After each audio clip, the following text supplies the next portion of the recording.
beautifully mild this fall so far. Some of us are getting the itch to go out ice fishing, like our next guest, Jason Matity. Talk more about the comfort and style with which you need to be once that eventually gets here. What's going on? What do you got in front of you here? Well, you know, I got a lot of stuff, got a lot of baggage. A lot of people have talked about that before. So we're going to talk about fishing, but also ice camping and the evolution of all these tents and the comfort that you can fish in. It's not just sitting there at minus 30 freezing like this anymore. You got heaters, you got insulated floors, you got electric augers, and and disclaimer: there's no good place to go right now. No, and thank you for pointing that out. Yeah, it's getting closer. Obviously, when we have minuses for highs, that's going to help solidify things, but we're not ready yet. We're just getting all prepared by talking about this stuff. Well, the one thing we couldn't bring into studio was a fishing tent, so let's show some video of that on our screen, and you can walk us through that. Absolutely. So, as I say, the evolution of winter camping, this is what we're seeing now. This is the biggest of the big. This is this particular model, the 850 XTP, which is new this year.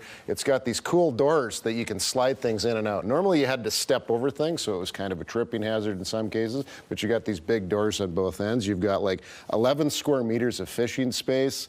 You know, which is a ton of room inside. You've got this cool port system that you're seeing here where you can bring your propane hose in, so you're keeping it out of the snow and everything else. And you can also put like bigger heaters in with all these portholes and keep everything nice and clean and elevated.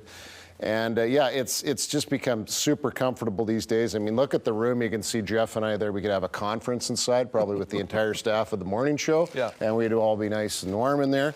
And instead of grass or you would be ice, you could have a different kind of flooring, right? Yeah, and I wanted to emphasize for those of you going, why are you ice fishing in a park on the grass? Well, it's because, as we said, things aren't frozen yet. Yep. And you can also add this insulated flooring that a lot of people have in their basement, and you wouldn't believe how a tiny layer like that can just keep everything warmer in that tent. And you need the hole to fish. Absolutely, and of course we always bring our trusty, this has been on the market for a few years, the E40 model, which is quiet and super light, like we're talking 14-ish pounds or less.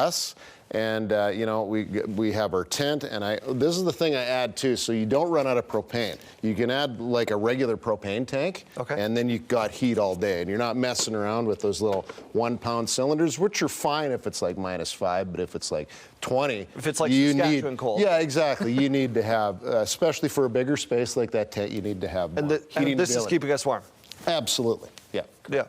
What are we fishing for once we finally get the go-ahead here? Yeah, well, you know, everything's, we actually made a few casts on the weekend still, and there's still some pike and some walleyes quite shallow from shore, so they're going to be available as soon as the ice goes on. But once it's solid enough to walk on, you know, that's how people generally get started.